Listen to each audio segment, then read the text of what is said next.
আসসালামু আলাইকুম, শুভ সকাল। কেমন আছেন সবাই? কাছে দূরে যে যেখান থেকে আমার আজকের ভ্লগটি দেখা শুরু করছেন, আশা করছি আল্লাহর রহমতে আপনারা সবাই ভালো আছেন। আলহামদুলিল্লাহ, আল্লাহর রহমত এবং আপনাদের সবার দোয়ায় আমিও আমার পরিবার ভালো আছি। মাঝখানে ভয়ংকর কয়েকটা দিন গরমের মধ্য দিয়ে পার করেছি। আসলে আমি মোটামুটি ৭ দিন পর একটা নতুন ভিডিও নিয়ে আপনাদের সামনে হাজির হলাম। এই ভয়ংকর গরমে আর যাই করি ক্যামেরা ওপেন করে কাজ করবার মতন এনার্জি আমার ছিল না। আমার অবশ্য এত বেশি প্রয়োজনও নেই যে আমাকে সবসময় আপডেটেড থাকতে হবে। সেজন্য কিছুটা রিল্যাক্স মুডে নিজেকে কিছুটা আরাম দিয়ে কাজগুলো করেছি, কিন্তু সেগুলো কোনো কিছুই আপনাদের সাথে শেয়ার করিনি। আশা করছি কাছে দূরে সবাই ভালো আছেন। যে যেখান থেকে আমার আজকের ভিডিওটি দেখছেন, ভিডিওর প্রথমে ছোট্ট একটা অনুরোধ করছি, কাইন্ডলি লাইক করে ভিডিওটি দেখা শুরু করবেন। আর ভিডিওর কোনো একটি অংশ যদি ভালো লেগে যায়, অবশ্যই সেই অংশটা নিয়ে একটা ছোট্ট কমেন্ট করবেন। চলুন একটু একটু করে কাজগুলো করা শুরু করি।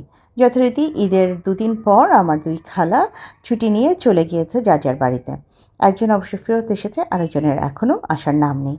তো আমি নিজেই সব কাজগুলো করছিলাম। ধীরে ধীরে নিজের সংসারের সমস্ত কাজ গুছিয়ে গুছিয়ে করছিলাম। কিন্তু এত ভয়ংকর গরম ছিল যে আমার একদম ইচ্ছা করেনি আমি ক্যামেরাটা অন করে আপনাদের সাথে সেগুলো শেয়ার করব। মাঝে মাঝে হয় না, নিজেকে একটু ছুটি দিতে মন চায়, একটু রিল্যাক্সে থাকতে মন চায়। আমারও খানিকটা সেরকম হয়েছে। আর ঈদের পর এদিক সেদিক ঘুরেছি, বেরিয়েছি, কিন্তু সেগুলো কোনো কিছুই ইচ্ছা করেনি আপনাদের সাথে শেয়ার করতে। আমার এই স্ক্রিনের লাইফের বাইরেও একটা পার্সোনাল লাইফ আছে যেখানে অনেক কিছু জড়িত আছে। তো সেই অনেক কিছুকে আমি আসলে সবসময় আনতে পছন্দ করি না। সেই জন্যও অনেক কিছু আমি আপনাদের সাথে শেয়ারও করিনি। যাই হোক, সেসব কথা বাদ। বলুন আপনারা সবাই কেমন আছেন? আমি চেষ্টা করেছি এর মধ্যে যতটুকু সম্ভব আপুদের ভিডিও দেখার সময় সুযোগ মতন। আবার ২-১ দিন গ্যাপ গিয়েছে, সেটাও স্বীকার করে নিচ্ছি। আপনাদের সাথে যখন কথা বলতে বলতে কাজগুলো করছি, এটা হচ্ছে শুক্রবার সকালে নাস্তার অংশ। আমি আজকে শুক্রবার সারাদিনের ভিডিওটা আপনাদের সাথে শেয়ার করছি। তো আম আমার রান্নার খালা এখনও আসেনি। ঘর ঝাড়া মোছার খালা এসেছে গত বৃহস্পতিবারে। যাই হোক, সে এসে তার মতন করে আমাকে হেল্প করার চেষ্টা করছে। আর যেহেতু রান্নার খালা সকালে আসেনি, মানে আমার এখানে জয়েন করেনি, তো সকাল সকাল উঠে ১ম এ আমি এবং ডাক্তার সাহেব আমরা দুজন নাস্তা খেয়ে আমরা একটু বাজারে যাব এটা চিন্তা করেছি। সেজন্য দুজনের নাস্তাটাই আগে গুছিয়েছি। মেয়েদের পরীক্ষা যেহেতু শেষ, তারা বেশ বেলা করে আজকাল ঘুম থেকে উঠছে। বেলা ১১টা-১২টার আগে ২ নবাবের একজনও বিছানা থেকে ওঠে না। তো কী আর করা, ওদের জন্য আমি এখন কোনো নাস্তাই গোছাচ্ছি না। চিন্তা করেছি আগে আমি এবং ডাক্তার সাহেব নাস্তা খেয়ে চটজলদি একটু স্বপ্নতে চলে যাব, টুকটাক বাজার করব। আর মাংস খেতে একদম ইচ্ছে করছে না, ইচ্ছে হচ্ছে একটু ফ্রেশ মাছ দিয়ে কিছু খেতে। এদিকে ডাক্তার সাহেবও চলে এসেছে, নাস্তার টেবিলে আমি একটু একটু করে সব কিছু গুছিয়ে দিচ্ছি। হঠাৎ করে ডাক্তার সাহেব বলছে, দাঁড়াও তুমি নাস্তা রেডি করতে থাকো, আমি একটু আমার প্রেশারটা চেক করি। তো যাই হয়, খাবার টেবিলে আমি তাকে একদিকে নাস্তা দিচ্ছি, সে আরেকদিকে প্রেশার মাপা শুরু করেছে। আর আমি দেখেছি আমি কোনো ক্লিপ নিতে গেলে ডাক্তার সাহেবের সব আজগুবি চিন্তাভাবনা মাথায় ভর করে। সে তখনও নাস্তা খাচ্ছিল, ফোনে গল্প করছিল আমার শ্বশুরবাড়ির লোকজনদের সাথে। তো ভাবলাম এই ফাঁকে আমি আমার বিছানাটা একটু ভালো করে গুছিয়ে তারপর রেডি হয়ে বাইরে চলে যাব। আর আমি এদিকে কাজ করব, আমার অ্যাসিস্ট্যান্ট আসবে না তা কি হয়? ওই দেখুন উনি চলে এসেছেন।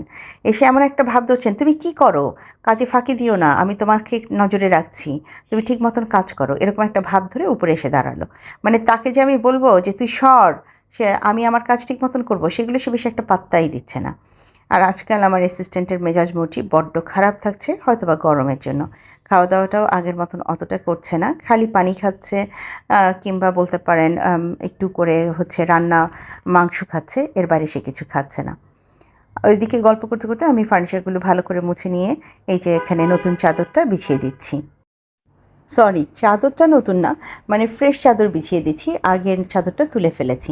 প্রত্যেক শুক্রবারে নতুন করে ফ্রেশ চাদর বিছাতে আমার ভালো লাগে। তো আজকেও তারই ব্যতিক্রম কিছু না, সেটা বিছিয়ে দিলাম। আর সেই সাথে এই আশেপাশে সব কিছু গুছিয়ে নিচ্ছি। বালিশগুলো যখন দিচ্ছিলাম তখন দেখি হঠাৎ করে ডাক্তার সাহেব বলছে, একটু তাড়াতাড়ি করো, আমার আবার এসে কাজ আছে। তো আমি যখন তাকে তাগাদা দিই যে চলো বাজার করবো, একটু তাড়াতাড়ি করো, তখন তার দুনিয়ার কাজ মনে পড়ে। আবার সে যখন ফ্রি থাকে তখন আমাকে কন্টিনিউয়াস তাগাদ দিতে থাকে। তো কি আর করা, চট জলদি বিছানাটা গোছালাম। আর এদিকে যে একটা আমার চেয়ার আছে, যে চেয়ারে সবসময় ডাক্তার সাহেবের সব জিনিসপত্র পাহাড় সমান উঁচু হয়ে থাকে, সে সব কাপড় চোপড়, তার ব্যাগ, তার বই, তার সমস্ত কিছু ওখানে এনে ফেলে। এই যে এই চেয়ারটা, সেই চেয়ারটাকে আজকে আবার একটু খালি করলাম, কারণ চেয়ারটার চারপাশে আবার ময়লা হয়ে গেছে। তো ভাবলাম যে আগে আমি এই অংশটাকে ভালো করে পরিষ্কার করি, কাজ যখন ধরেছি তখন ভালো করেই কাজটা শেষ করে তারপর আমি যেখানে যাওয়ার যাব। ওদিক দিয়ে কিন্তু আমার অ্যাসিস্ট্যান্টের ছোট্ট মাথাটাও দেখা যাচ্ছে, সেও খুব মনোযোগ দিয়ে দেখছে মা কী করে। আর শুক্রবারে এই চেয়ারটা পরিষ্কার করতে আসলে আমি মনের আনন্দে ডাক্তার সাহেবকে চিল্লাপাল্লা করতে পারি। অন্যদিন করলে তো সে চিল্লাপাল্লাগুলো শোনে না, আমি একা একা চিল্লাই, একা একা কাজ করি। কিন্তু শুক্রবার দিন যখন আমি এই চিল্লাপাল্লাগুলো করতে পারি, তখন আমারও খানিকটা মনে মনে শান্তি হয়, কিছু ঝাড়ি তো দিতে পারলাম। তো এই যে নিজের বেডরুমটা মোটামুটি এইভাবে গুছিয়ে নিয়েছি। আর এখন সোজা চলে যাব বাজারে। বাজারের অংশগুলো আসলে কোনো কিছুই আপনাদের সাথে শেয়ার করা সম্ভব না, কারণ স্বপ্নতে কখনোই আমাকে অনুমতি দেয় না ক্যামেরা অন করতে। তো যেগুলো জিনিস নিয়ে এসেছি ধীরে ধীরে সেগুলোই আগে গোছাচ্ছি। প্রথমে একটু খেজুর আনলাম, কারণ রমজানের সময় যে খেজুরগুলো কেনা হয়েছিল সেগুলো কিন্তু সব খেয়ে দিয়ে শেষ হয়ে গেছে। তো একদম ঘরে খেজুর ছিল না, একটু খেজুর এনে রেখেছি। আর টুকটাক মাসের গ্রসারি বাজার যেগুলো লাগবেই সেগুলো এনেছি, কারণ ঈদের সময়ও আমি বেশ কিছু বাজার করে ফেলেছি, যে কারণে যে খুব অনেক বাজার লাগবে তা না, টুকটাক কিছু বাজার দরকার ছিল সেগুলোই এনেছি। যেমন চা খাওয়ার সরঞ্জাম একদমই শেষের দিকে, চা পাতা, চিনি এবং গুঁড়া দুধ একদম শেষের দিকে ছিল, সেজন্য এটাকে আনলাম। তারপর একটু লবণ আনলাম। আর এই আইসক্রিমটা আমার ছোটো মেয়ের খুব পছন্দ, তো ভাবলাম যে একটা আইসক্রিমও নেই, যে ঠাটা পড়া গরম পড়েছে, ওরে আল্লাহ, এই গরমে আইসক্রিম ফ্রিজে থাকাটাও এক ধরনের আশীর্বাদ। আর এই চিজটা দিয়ে আমার বাচ্চারা এবং আমি বিভিন্ন রকমের নাস্তা টাস্তা বানাই, সেই জন্য এই চিজটাও এনেছি। আর এই যে এই রোল এবং সমুচা এগুলো এনেছি, কারণ হচ্ছে হঠাৎ করে কেউ আসলে দেখা যায় মিষ্টি আইটেম একটা কিছু বানানোই থাকে, দেওয়া যায়, ঝাল আইটেম তেমন কিছু দেওয়া হয় না। তো সেই জন্য একটা ঝাল আইটেম ঘরে এনে রাখলাম। আমারও কিছুটা মাংসের পুর করা আছে, চাইলে আমিও হয়তো সমুচাটা বানাতে পারতাম, কিন্তু এই গরমে সত্যি আর ইচ্ছে করছে না। আচ্ছা, স্বপ্ন থেকে বেশ ভালো কিছু আম এনেছি, কিন্তু একটা আম দেখলাম একটু ভিতরে ডেবে আছে। এটা কখন দিল, এই যে এই আমটা যে কখন দিল আমি নিজেও বলতে পারবো না। তো এখন যখন রাখছি তখন চোখে পড়লো যে আমটা এরকম ছিল। ওদের হাতেই ঠোঙাটা দিয়ে বলেছিলাম ফ্রেশ দেখে ভালো দেখে আম তুলে দিতে, তো তারা এই করলো। আর এনেছি লিচু, মাশাআল্লাহ লিচুগুলো এত মিষ্টি ছিল, এত ভালো ছিল। লিচু খেয়ে আমাদের সবার মন ভালো হয়ে গেছে। স্বপ্নতে বেশ রিজনেবল প্রাইসেও লিচুগুলো বিক্রি হচ্ছিল, 450 করে 100 লিচু। আমার কাছে রিজনেবলই মনে হয়েছে মিনা বাজারের চাইতে, কারণ আমি কিন্তু একই সাথে দুটো জায়গাতেই বাজার করি, মিনা বাজারেও বাজার করি আবার স্বপ্নতেও করি। তো ফ্রুটসের দিক থেকে মনে হলো স্বপ্নের প্রাইসটা বেশ রিজনেবল মনে হয়েছে আমার কাছে। তো এখানে লিচুগুলো, এখানে 100 লিচু এনেছি, এইখানে লিচুগুলোকে গুছিয়ে গুছিয়ে রাখছি। আর অন্যদিকে তো আমটাকেও গুছিয়ে রাখলাম। লিচুগুলোর সাইজও খুব ভালো ছিল। আমি এখান থেকে একটা লিচু নিয়ে খেয়ে দেখেছি, প্রথমেই আমি খেয়েছি বাসার সবার মধ্যে, সত্যি অসাধারণ মিষ্টি। আর লিচুর মৌসুমে, আম লিচুর মৌসুমে আমি সবসময় চেষ্টা করি টেবিলে ফ্রুটস রাখতে, কিছু না কিছু ফ্রুটস যেন সবসময় আমার টেবিলে থাকে। যাই হোক, এই যে আমি নিজেই লাইট দিয়ে চলে গেলাম এখন সোজা রান্নাঘরে। যেহেতু একা হাতে এই সমস্ত কাজ করছি, আমার ঝাড়া মোছার খালা এখনও আসেনি, তো সে আসার আগেই চেষ্টা করেছি ঘরবাড়িটা একা হাতে গুছিয়ে নিতে এবং এখন একদিকে রান্নাও বসিয়ে দিতে। আমার মাংস খেতে খেতে আমার হাজব্যান্ডের কারোরই মুখে আর মাংস ভালো লাগছে না। তো আমরা মাছ খাওয়া শুরু করেছি ঈদের তৃতীয় দিন থেকে। আজকেরও সেরকমই, আজকে আমরা লাউ দিয়ে একটু রুই মাছ রান্না করব। আর অন্যদিকে আমি বসিয়ে দিয়েছি চিচিঙ্গা, ডিম ডিম দিয়ে চিচিঙ্গা ভাজি। আর আগে থেকেই আমার ডাল করে রাখা আছে, আজকে এটাই আমাদের আইটেম। আর 2 মেয়ের জন্য অবশ্যই একটা মুরগি রান্না করব, সেটাও ভিজিয়ে গুছিয়ে রেখেছি। আজকাল রাত্রেই আমি রান্নার জোগাড়টা গুছিয়ে রাখি, যাতে সকাল সকাল রান্নাটা শেষ করে ফেলতে পারি। এত গরমে আসলে রান্না করাটাও আমার জন্য বিশাল চ্যালেঞ্জ হয়ে যাচ্ছে। আসলে 5 বছর আমি দেশের বাইরে শীতের একটা দেশে থেকে এসেছি। ওখানে থাকতে থাকতে শীতটা আমার কাছে কোনো ব্যাপার না। এবছর যখন অনেক শীত পড়েছে, সবাই বলেছে এত শীতে কাজ করতে পারছি না, শরীরে এত কারেন্ট নাই, ভিডিও দিতে পারবো না। তো তখনও কিন্তু আমার কাছে মনে হয়েছে এটা কোনো শীত না, কারণ আমি -5 বছর থেকে এসেছি। এই শীতকে আমার কাছে তেমন কোনো শীত লাগেনি, একটু শীত মনে হয়েছে, কিন্তু গরম আমি আসলেও নিতে পারি না। আর অন্যদিকে আমি কিন্তু খুব বেশি একটা এসিতে থাকতেও পছন্দ করি না। সারা দিনে আমার রুমে শুধুমাত্র 1 ঘন্টার জন্য এসি চলে, সেটা হচ্ছে রাত্রে শুতে যাওয়ার আগে কিংবা মাঝে মাঝে ঘুম ভাঙলে তখন। সারা রাতে আমি 1 ঘন্টা এসি চালাই, বাকি টাইমটা আমি ফ্যানের নিচে থাকতেই পছন্দ করি। এসির বাতাসটা কিংবা এসিটাকে আমি সেভাবে পছন্দ করি না, আমার হাজব্যান্ডও পছন্দ করে না। এমনকি আমার মেয়েরাও কিন্তু এসিতে থাকতে বেশি একটা পছন্দ করে না। যেহেতু আমার বাসার চারপাশে অনেক বড় বড় গাছ আছে এবং সামনে একটা খেলার মাঠ আছে, মোটামুটি খোলামেলা, তো দেখা যায় যে একটু বাতাস থাকলে কিংবা দিনটা একটু ঠান্ডা থাকলে ঘরের ভেতরটা ভালো ঠান্ডা থাকে। কিন্তু যখন কোনো রকমে গাছের পাতা নড়ে না কিংবা খুব বেশি গরম পড়ে যায়, তখন সত্যি গরম লাগে। যাই হোক, কথা বলতে বলতে এদিকে কিন্তু আমি মাছ রান্নাটা বসিয়ে দিয়েছি। এটা আমি রুই মাছ লাউ দিয়ে রান্না করব। প্রথমে মাছটাকে একটু ভালো করে মশলায় কষিয়ে নিয়ে তুলে রাখবো, তারপর এটাতে লাউ দিয়ে দিব এবং পরে আবার মাছগুলো অ্যাড করে ঝোল দিয়ে দিব। আর রোজার সরি কোরবানি ঈদের পর মাছের আইটেমগুলো খেতে কিন্তু বেশি ভালো লাগে। আমার যে 2 মেয়ে কখনো মাছ খায় না, মজার বিষয় হলো তারাও কিন্তু আজকাল মাছ খাচ্ছে এবং সেই সাথে লাউও খাচ্ছে। তো আমি এটা দেখে সত্যি খুব মজা পেয়েছি যে মানুষের রুচি কীভাবে পরিবর্তন হয়। তো এই যে এই পাশে আমি লাউটা দিয়ে ভালো করে একটু কষিয়ে নিচ্ছি, তারপর একটু ঝোল দিয়ে দিব। আর লাউটা যখন একটু সিদ্ধ হয়ে আসবে তখন মাছগুলোকে আবার অ্যাড করে আর একটু ঝোল বাড়িয়ে দেব।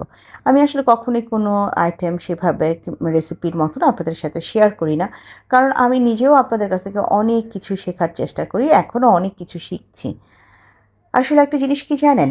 আ শেখার কোনো বয়স নেই। মানে সীমাও নেই, বয়সও নেই।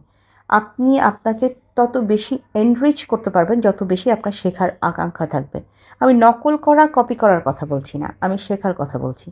আপনি আমারটা দেখে একটা জিনিস শিখলেন, তার সাথে আপনি আপনার নিজস্বতা মিলিয়ে যখন একটা কিছু করবেন, সেটা অবশ্যই সবার কাছে গ্রহণযোগ্য হবে। কিন্তু হুবহু কপি করাটা হয়ে যায় হাস্যকর। তো আমি যেটা করি, আমি আপনাদের কাছ থেকে শিখি, আইডিয়া নেই। আপনারা কীভাবে রান্না করছেন, কীভাবে কোন আইটেমটা বানাচ্ছেন, সেগুলোর আইডিয়া নেই। যেমন এই যে এই ডিম দিয়ে চিচিঙ্গা ভাজিটা, এই আইডিয়াটা পেয়েছি আমি আমার একজন খালার কাছ থেকে। আমি ভুটানে যাওয়ার আগে আমার যে খালাটা আমার বাসায় রান্নার কাজ করতো, তিনি আমাকে এই আইডিয়াটা দিয়েছে। আমি কখনো আগে চিচিঙ্গা ভাজি খেতে পছন্দ করতাম না। কিন্তু আমি কিন্তু তার কাছ থেকে এই আইডিয়াটা পেয়েছি এবং আমি এটা এখন করে খাচ্ছি। তো মানুষ আসলে কত কিছুই শিখতে পারে, কতজনের কাছ থেকে শিখতে পারে। এটা সম্পূর্ণ নির্ভর করবে আপনি কীভাবে অন্যকে দেখছেন, কোন অ্যাঙ্গেল থেকে দেখছেন তার উপর। তো যে বাজারগুলো ১ম এ গুছিয়ে ফেলেছি সেগুলো তো ছিলই। আর আরও কিছু বাজার আছে যেগুলো আমার গোছানো বাকি আছে। আর রান্না করতে গিয়ে দেখলাম এই যে শুকনো মসলার জারগুলো সব খালি হয়ে গেছে। সেটাকে আবার একটু মুছে গুছিয়ে নিয়ে রিফিল করে রেখে দিচ্ছি। আর ১ম এই ডালটা রেখে দিলাম। মসুর ডাল একদমই ছিল না। ঘর ভর্তি মুগ ডাল খুঁজে পাচ্ছি, কিন্তু মসুর ডাল পাচ্ছিলাম না। তো এবার মুগ ডাল, মসুর ডাল সবই এনেছি। রান্না শুরু করার পর যখনই যে বয়ামে হাত দিচ্ছি দেখছি এটা নেই তো সেটা নেই। তো এখন রান্না অর্ধেক বসিয়ে মোটামুটি একটা রান্না হয়ে গেছে, আরেকটা রান্না চলছে। আমি মুরগি বসিয়ে দিয়ে এসেছি। ভাবলাম এই ফাঁকে আগে আমি এই জারগুলোকে ফিল আপ করে দিই, যাতে পরবর্তীতে আবার যখন রান্না করব এগুলো যেন গোছানো থাকে। আমার কাছে মনে হয় কি জানেন, যদি বাটাবাটিগুলো সব ঠিকঠাক থাকে, মানে আদা বাটা, রসুন বাটা এবং এই জিনিসগুলো যদি সব ঠিকঠাক মতন রিফিল থাকে, রান্নার অর্ধেকটা ঝামেলা কমে যায়। রান্না করতে গিয়ে যদি দেখেন আমার হলুদ গুঁড়া কমে গিয়েছে কিংবা জিরা গুঁড়া কমে গিয়েছে, তখনই কিন্তু মাথাটা গরম হয়ে যায়। আবার উপর থেকে মেইন সে বয়ামটা নামাও, সেখান থেকে রিফিল করো, আবার গোছাও। মানে ওই জিনিসটা আমার একদম ভালো লাগে না। আমি তো এলাচ, দারচিনি, তেজপাতা এগুলোকেও কেটে কেটে ছোট ছোট করে এই বক্সটার মধ্যেই রেখে দিই, যাতে আমি চাওয়া মাত্র এখান থেকেই সব কিছু নিতে পারি। আচ্ছা, আমি মুরগিটা বসিয়ে চলে গিয়েছিলাম কাজ করতে। আমি এসে এখানে আবার একটু নাড়াচাড়া দিয়ে যাচ্ছি। মুরগিটা রান্না হচ্ছে মূলত আমার 2 মেয়ের জন্য। তো এটা কষানো হচ্ছে। এটা হয়ে গেলে আমি আলু দিয়ে রান্না করব। এই হচ্ছে মুরগির রেসিপি। আমি আসলে কাজ করতে করতে অন্যদিকে রান্না করছি। আর আমি যখন এই কাজগুলো করছিলাম অলরেডি আমার ঘর ঝাড়া মোছার খালা চলে এসেছে। তো খালাকে বললাম যে, "খালা, আগে কোনো কাজে হাত দিও না। ওভেনটা অনেক বেশি নোংরা হয়ে গেছে। আমি এই ঈদের বিভিন্ন কাজের চাপে ওভেনটা সেভাবে পরিষ্কার করতে পারিনি। একটু ওয়েট করো, চলো দুজন মিলে একসাথে ওভেন পরিষ্কার করি।" আর এই যে এটা মোটামুটি আমার গোছানো শেষ। এই বক্সটা অনেকেই প্রশ্ন করেন, "আপু কোথা থেকে কিনেছো?" এটা আমি ভুটান থেকে এনেছি। আর আমি এখানে চলে এসেছি এখন খালাকে নিয়ে ওভেন পরিষ্কার করতে। ভেতরের প্লেটটা সরিয়ে দিয়েছি, ভিতরে যে আরেকটা রাউন্ড থাকে সেটাও সরিয়ে দিয়েছি এবং এখন আমি ধীরে ধীরে সেগুলো আমি কিছুক্ষণ পরিষ্কার করেছি, এখন আবার খালা কিছুক্ষণ পরিষ্কার করছে। তো আজকে এই ওভেন পরিষ্কার করতে করতেই আমি আপনাদের সবার কাছ থেকে বিদায় চাইছি। আমার নতুন বন্ধু, পুরনো বন্ধু যে যেখান থেকে আমার আজকের ভিডিওটি দেখলেন, ভিডিওটির কোনো একটি অংশ ভালো লেগে গেলে কাইন্ডলি লাইক, কমেন্ট, শেয়ার এবং সাবস্ক্রাইব করে আমাকে এগিয়ে যেতে সাহায্য করবেন। যারা প্রথমবারের মতন ভিডিওটি দেখলেন, ভিডিওটি ভালো লেগে গেলে আমার বন্ধু হয়ে আমার পাশে থেকে যেতে পারেন। আজ এ পর্যায়ে থেকে আমি আপনাদের সবার কাছ থেকে বিদায় নিচ্ছি। ইনশাআল্লাহ আগামী পর্বে নতুন কোনো গল্প নিয়ে হাজির হব আপনাদের সামনে। সে পর্যন্ত সবাই অনেক বেশি ভালো থাকবেন, নিজেদের খেয়াল রাখবেন। আল্লাহ হাফেজ এবং আসসালামু আলাইকুম।